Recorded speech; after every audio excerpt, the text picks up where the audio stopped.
Alors, est-ce que vous pourriez nous expliquer en quoi le pharmacien de ville est prépondérant dans le parcours de soins du patient atteint d'insuffisance cardiaque?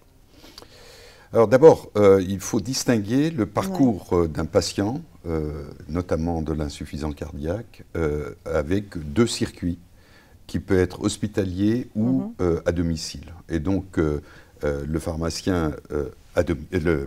patient à domicile a un rôle d'accompagnement du patient, d'abord dans la dispensation de ce médicament, Ouais. évidemment dans l'explication de la posologie et des médicaments correspondant à son traitement.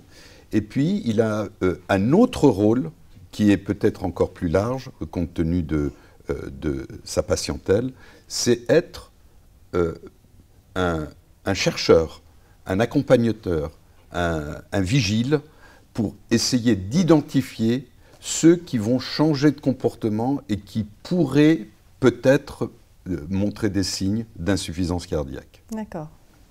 D'accord. Autrement dit, donc, ouais. Les patients chroniques, le pharmacien les voit quasiment tous les mois. Ouais. Donc, on voit très rapidement les modifications de comportement du patient. Notamment autour de l'insuffisance cardiaque, on pourrait identifier de l'essoufflement, on peut identifier de l'œdème, la personne qui a du mal à marcher, de la fatigue.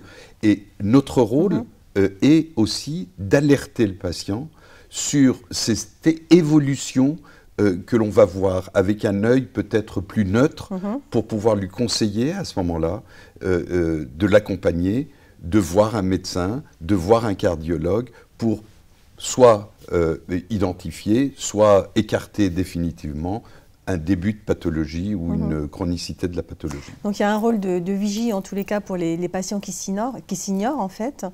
Et après, pour ceux dont la pathologie est déclarée et qui reviennent régulièrement, donc il y a une, comment dirais-je, une entente cordiale. En tous les cas, il y a un rôle de conseil de la part du pharmacien de ville vers son patient, dans le respect donc de la prise des médicaments, dans les questionnements aussi que peuvent avoir les patients sur les interactions médicamenteuses, par exemple. Le patient se pose beaucoup de questions.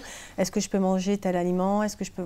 Voilà. Donc c'est aussi ça, l'attente du patient en tous les cas. C'est le quotidien du pharmacien que d'accompagner et que de réexpliquer les éventuels effets secondaires. Effets secondaires que le patient ne révélera pas toujours à son médecin traitant.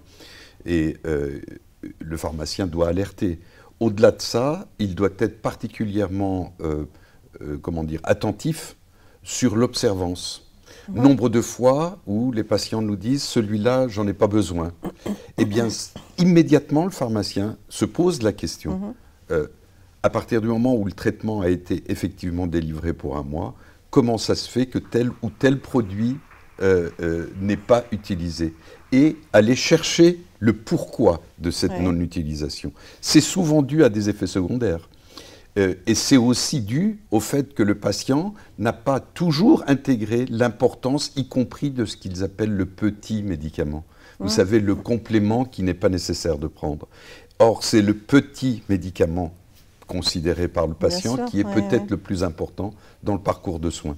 Donc, un médicament reste un médicament. Il n'y a pas de petit ou de... Et je crois que l'observance, l'acceptation du traitement pour son bien-être, c'est le rôle essentiel du pharmacien dans l'accompagnement du patient, et notamment du patient.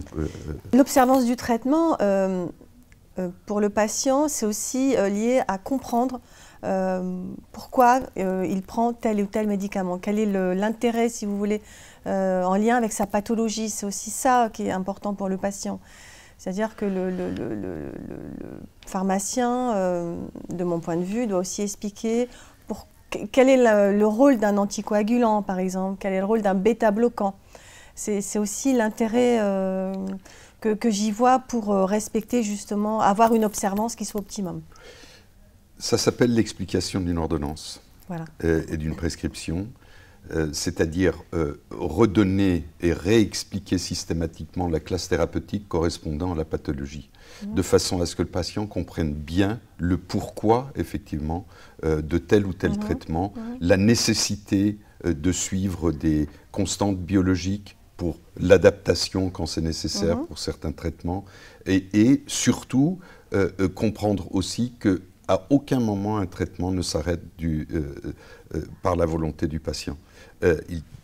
Il peut s'arrêter, mais il faut toujours que les professionnels de santé, le médecin au premier rang, mais aussi le pharmacien, on soit dans cette confidence-là.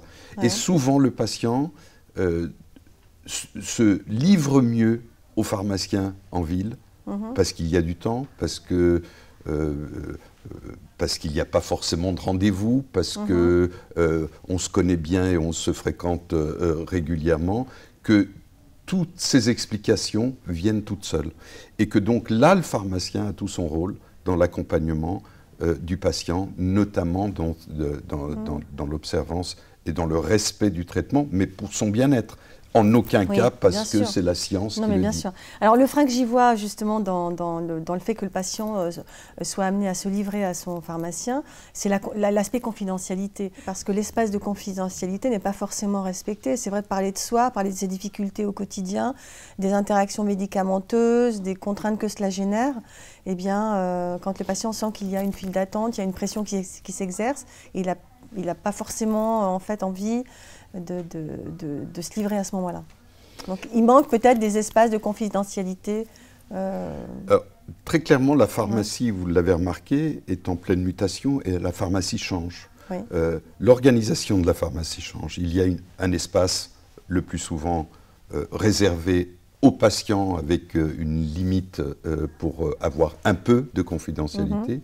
Et le patient peut à tout moment demander au pharmacien d'accéder à un endroit que l'on appelle, nous, espace de confidentialité, où on pourra, à l'abri du regard et à l'abri des oreilles, échanger sur tous les sujets que le patient voudra partager avec son professionnel de santé, qui est le pharmacien. D'accord. Très bien. Merci à vous. Merci.